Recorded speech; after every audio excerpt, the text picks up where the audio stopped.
तो हम बात करते हैं मेरे 5th क्लास से लेके 10th क्लास वाले एरा की। ये एरा जो था मेरे लाइफ का, इस टाइम मैं एक बुली था। अब देखो, मैं कोई वैसी बुली नहीं करता था कि मैं किसी को फिजिकली हार्म करूं या किसी का बैग फेंक दूं या किसी को इसके पेरेंट्स पे जाऊं, ये सब नहीं करता था। लेकिन मैं उनकी इनसिक्योरिटीज़ को लेके उन्हें सबके सामने टारगेट करता था और उसके अपने रीज़न थे, इसके बारे में हम आगे बात करेंगे। अब इस टाइम क्या होता था कि अब देखो, जैसे मैं क्या करूँगा, अब मान लो कोई बंदा कुछ बोल रहा है कि किसी ने कुछ कराया, ठीक कुछ ऐसा हुआ जिससे वो सेंटर ऑफ अटेंशन है, मैं बीच में जाके कुछ ऐसी चीज़ कर दूंगा जिससे कि वो अटेंशन की जगह उसका मजाक बन जाएगा, वो अटेंशन मुझ पे आ जाएगी। और ये चीज़ बहुत ही ज़्यादा वियर्ड थी। मतलब उस टाइम तो मुझे कूल लगता था ना, लेकिन जब मैं धीरे धीरे जैसे मैच्योर हुआ तब मुझे समझ आ रहा है कि मैं भी एक तरह का बुली था।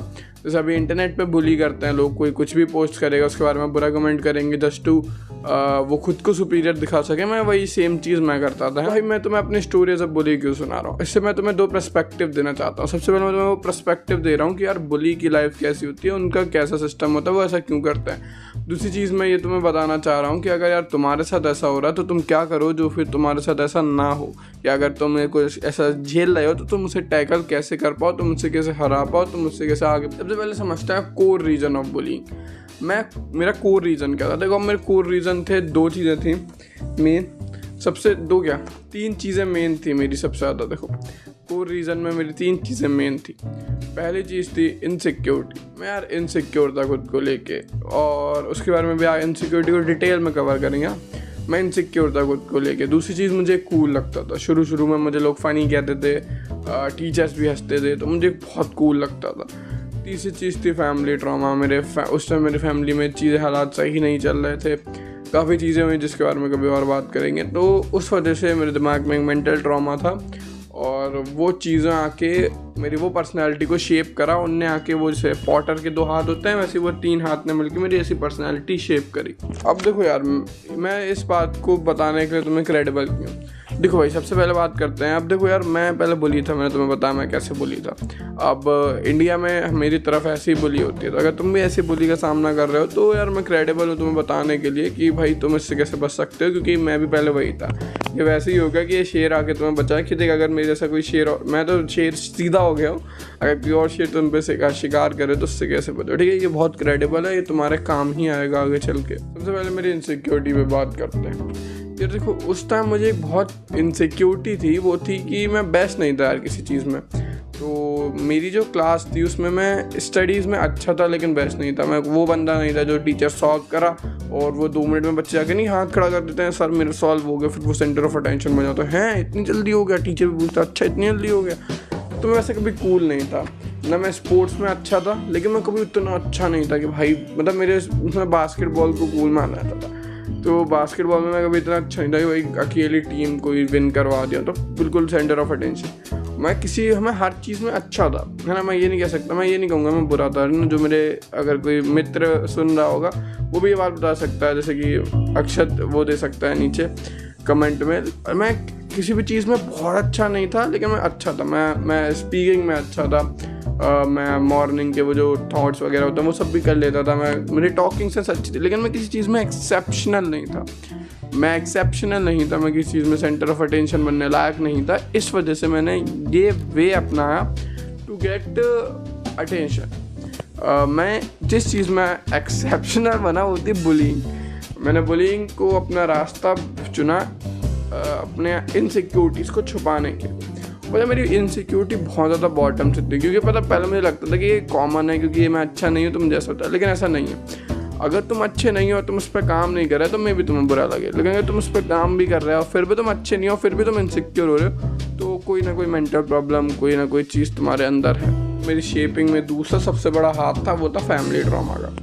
देखो यार, तुम मानो ना मानो, तुम्हारे पेरेंट्स तुम्हें जैसा ट्रीट कर रहे हैं, तुम्हारे घर वाले तुम्हें जैसा ट्रीट कर रहे हैं, तुम्हारे रिलेटिव्स तुम्हें जैसा ट्रीट कर रहे हैं, वो कहीं ना कहीं तुम्हारी आइडेंटिटी शेप करता है। अगर तुम वियर्डली, तुम्हें ऑप्रेस किया जा रहा है, अगर तुम्हें वियर्डली दबाया जाता है घर पे, तो तुम वो दबाव वो कहीं ना कहीं निकालते हो। घर पे तो तुम्हें दबाया जा रहा है फिजिकल वे से, मेंटल वे से, तो तुम सीधा बच्चा बन के रहते हो। लेकिन वो कहीं ना कहीं वो दबाव जो ऑपरेशन होता है, वो प्रेशर जो अंदर क्रिएट होता है, वो कहीं ना कहीं तुम्हें निकालना पड़ता है। वो कहीं ना कहीं फिर वो तुम बुलिंग के जरिए दूसरे बंदे पे निकलता है जो तुमसे वीक होता है।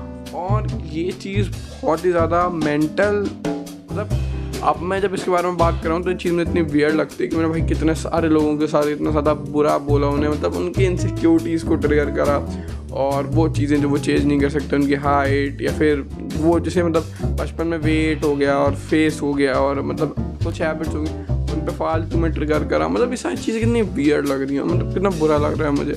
लेकिन मैं इस चीज़ से, इस वीडियो से तुम्हें ये बता दूँ भाई, अगर तुम ऐसा हो तो यार देख, बुली से कुछ नहीं होगा, किसी को कुछ बुरा बोलने से कुछ नहीं होगा। मोस्ट ऑफ द टाइम जो तुम चीज़ है वो तुम्हारे अंदर ही सही होगी। बात करते हैं कि मैं कैसे ठीक हुआ। देखो यार, एक प्रॉब्लम को ठीक करने का सबसे अच्छा तरीका ये होता है, सबसे पहला तरीका ये होता है डायग्नोज। अगर डॉक्टर से तुम बोलोगे मुझे यही हो रहा है तो सबसे पहले वो तुम्हें डायग्नोज करेगा, ब्लड टेस्ट बताएगा कि तुझे दिक्कत क्या है। वैसे यार तुम्हें पकड़ने पड़ेगी तुम्हारी दुखती नस कैसी है। अब यार जैसे वेस्टर्न मूवीज़ में जो बुलिंग दिखाई जाती है उसमें क्या होता है, most of the time parents का होता है ना, क्योंकि उसमें बाप अलग हो जाता है, फिर माँ अल्कोहलिक हो जाती है, तो बच्चा बुली बन जाता है। मोस्ट ऑफ द टाइम यही होता है ना, हमें दिखाया गया। ये कहीं ना कहीं सही भी है। वो दुखती रग, तुम्हें तुम्हारी वो इनसिक्योरिटी, वो दुखती रग, वो ट्रॉमा, वो पकड़ना पड़ेगा कि भाई ये रीज़न है जिस वजह से मैं ऐसा हो रहा हूँ। जब तुम उसे पकड़ लो, जब तुम डायग्नोस कर लो, अब तुम्हें जाना है क्योर पे। देखो जब तुम क्योर पे जाओगे ना, ये प्रोसेस सबसे हार्ड होता है, क्योंकि देखो ट्रॉमा को हील करना ऐसा नहीं होता कि आप दवाई खाओ हफ्ते में ठीक हो जाएगा। मेंटली आपको उस चीज़ पे बाबा उसे फील करना पड़ेगा, उसे अलग तरह से एक्सपोजर देना पड़ेगा, उस पर मेंटल काम करना पड़ेगा। और दूसरी चीज़ होती है कि ये रिवर्ट बैक भी बहुत जल्दी मारता है। अगर तुम उसे हील कर रहे हो धीरे धीरे और बीच में कुछ ऐसा होता है जिससे वो चीज़ रिपीट होती है, वो बिहेवियर रिपीट होता है, तो रिवर्ट बैक मारेगा। और तुम्हें मतलब जैसे समझो, तुम अगर एक रबड़ को खींच रहे हो और एकदम से कोई ताकि तुम्हारी उंगली हटा देती तो वो रबड़ पूरे दम से तुम्हारे हाथ पे आके टकराएगी। इस वजह से ये जो चीज़ होती है ये बहुत ही ज़्यादा हार्मफुल हो जाती है और मतलब बहुत ही ज़्यादा हार्ड होता है इसे हील करना। लेकिन अगर मान लो तुमने मेंटल वर्क यानी मेडिटेशन से, और तुम अकेले बैठ के जर्नलिंग करो मतलब शांति में कि यार ये दिक्कत है, मैं इसे कैसे से हील कर सकता हूँ, क्या किस वजह से हुई, क्यों हुई, क्या वजह है, इसे कैसे हील करूँ, किस वजह से अपने आप को टैकल करूँ, क्या मुझे किसी को कन्फ्रंट करना पड़ेगा, क्या मुझे किसी से अपने दिल की बात रखनी पड़ेगी, यार तेरी वजह से ये हुआ है, मैं तो सही कह रहा हूँ। मतलब वो सारी चीज़ें सामने रखो। तीसरी चीज़ होता है क्योर के बाद होता है प्रिवेंशन। एक बार जब तुमने वो चीज़ तुम्हारे हो गई, अब तुम्हारा काम बनता है कि ऐसी चीज़ प्रिवेंट करो। वो जो तुमने एक बार एक्सपीरियंस करा वो तुम्हें दोबारा ना हो, इसलिए तुम अपने माइंड को इतना स्ट्रॉन्ग बनाओ कि प्रिवेंट करो। अगर कोई तुम्हें ऑप्रेस कर रहा है तो तुम समझ जाओ कि भाई ये बंदे में कोई तो इसको मेंटल ट्रॉमा, तुम उस चीज़ को रिफ्लेक्ट कर दो या तो उस पर, या तो तुम उससे पीछे हट जाओ कि भाई मैं ऐसा नहीं है यार, तो दूर रह। अगर हमारा ऐसा नहीं हो पा रहा तो कोई बात नहीं, ठीक है, बस तू ये ऑप्रेस जो करने की कोशिश कर रहा है या जो भी आपका ट्रॉमा है या जो भी में से वियर्ड चीज़ आपकी उसमें है, वियर्ड ट्रॉमा जिसे कहते हैं, उस चीज़ को कभी अपने पे दोबारा मत आने दो। अगर कोई दूसरा फोर्स करे तो उससे या तो डिस्टेंस बना लो या वो ट्रॉमा उस पर रिवर्ट कर दो कि भाई ऐसा नहीं है, ये तू है। अगर तू मुझसे कह रहा है कि मैं ऐसा हूँ तो भाई तेरे में दिक्कत है, तू खुद से इनसिक्योर है, उसे जाके बात मुँह पे बोलो। अभी तो बात हो गई बुली की। अब ये बात है कि तुम पे बुलिंग हो रही है तो तुम क्या करोगे। सबसे पहली चीज़ तुम्हें समझना होगा कि जो तुम्हें बुली कर रहा है वो बंदा भी मेंटली सही नहीं है। ऐसा समझो कि वो भी एक सिक पर्सन है, तुम उसे नॉर्मल मत समझो, तुम उसे सिक समझो। अब दूसरी चीज़ क्या होती है, बुली तुम्हें तब तक ही बुली करेगा जब तक तुम उस चीज़ को लेके हर्ट होगे।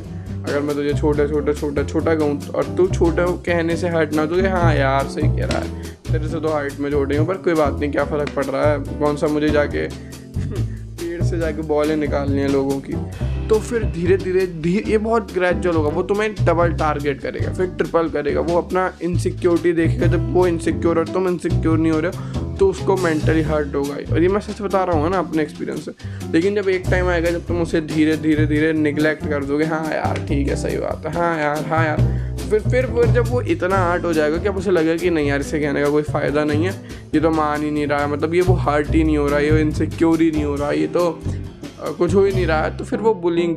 दूसरी चीज़ ये है कि भाई कभी कभी अगर तुम्हें मौका मिले कि कोई तुम्हें बुली कर रहा है, नहीं होगा, अगर तुम्हें मौका मिले कि वो तुम्हें बुली कर रहा हो, अगर तुम उसके साथ बैठ के उसकी हेल्प कर सको या फिर उसका ट्रॉमा सुन सको, तो ये चीज़ मतलब ये तो दोनों के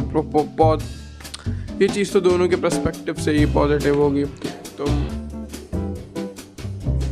तुम अपने आप को भी हील कर सकते हो, अपने आप को भी स्ट्रॉन्ग बना सकते हो, एक नया पर्सपेक्टिव जान सकते हो दुनिया का, while helping other guy to be improve. बाकी यार मैं देखो धीरे धीरे मैं जैसे मैच्योर होता गया, मैंने जीवन में कुछ चीज़ें समझी और फिर यह हैबिट मेरी अब ख़त्म हो गई। अब अगर मैं देखता हूँ कोई किसी को बुली कर रहा है तो मैं खुद ही जाता हूँ बीच में जाके थोड़ा सा उसे सांत्वना देता हूँ कि अब यार छोड़ना, कोई बात थोड़ी ऐसी। और मैं बहुत ज़्यादा खुद में जैसे फुल हो गया, मैं खुद में सिक्योर हो गया और उसके बाद ये हैबिट धीरे धीरे मेरी ख़त्म हो गई।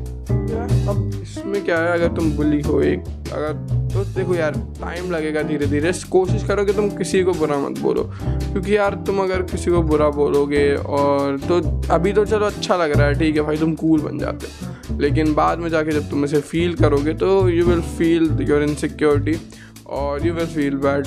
ट्रूली अपना एक्सपीरियंस से बता रहा हूँ।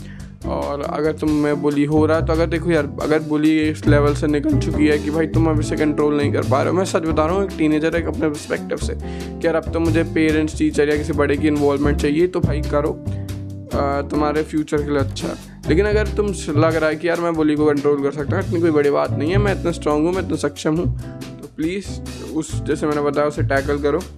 अगर बुलिंग फिजिकल लेवल पे चली गई है कि वो तुम्हें फिजिकली हर्ट कर रहा है, वो तुम्हारी चीज़ें डिस्ट्रॉय कर रहा है, वो तुम्हें फिजिकल वायलेंस पे वायलेट होगी, तो प्लीज़ जाके अपने जो आपके यहाँ पे पुलिस है या फिर जो भी मतलब सिक्योरिटी सर्विसेज हैं और अपने टीचर्स हैं, पेरेंट्स हैं, उन्हें जाके बताओ, उन्हें इवॉल्व करो। क्योंकि एक बार अगर जब बुलिंग फिजिकल लेवल पे चली जाती है तो अगर तुम उसे रिवर्ट बैक करोगे कि तुम उसे वापस से इनसिक्योर बनाओगे कि अबे तू मुझसे छोटा कह रहा है, तो खुद देखा तूने खुद को, तेरा जीवन कैसा चल रहा है भाई, फिर वो फिजिकल वायलेंस बहुत ज़्यादा हार्म में जा सकता है। और मैंने देखा है अमेरिका वगैरह में, फॉरेन में बहुत ज़्यादा स्कूल में वो होती है ना, समझ रहे हो तुम, है ना, वो क्या भी है स्कूल में बहुत ज़्यादा होती है, समझ रहे हो ना तुम, वो इसी वजह से होती है। तो प्लीज़ अगर ऐसा कुछ हो रहा है, वो फिजिकल पे जा रहा है धीरे धीरे, या तुम्हें ऐसा लग रहा है कि ये बुली मेरे मेंटल लेवल पे चढ़ रही है कि अब मैं कुछ फिजिकल वायलेंस पे उतर सकता हूँ, तो प्लीज़ किसी ऑर्गेनाइजेशन को या फिर अपने पेरेंट्स को, अपने एल्डर को, अपने गार्डियन को प्लीज़ बताओ। और प्लीज़ हेल्दी रहो, मेंटली सेफ रहो, मेंटली हेल्दी रहो। डू और व्हाट 99% आर नॉट डूइंग। काम फोड़ते रहो, कुछ ना कुछ बढ़िया करते रहो, अपने मिशन पे फोकस रहो। चलो अगले वीडियो में मिलते हैं।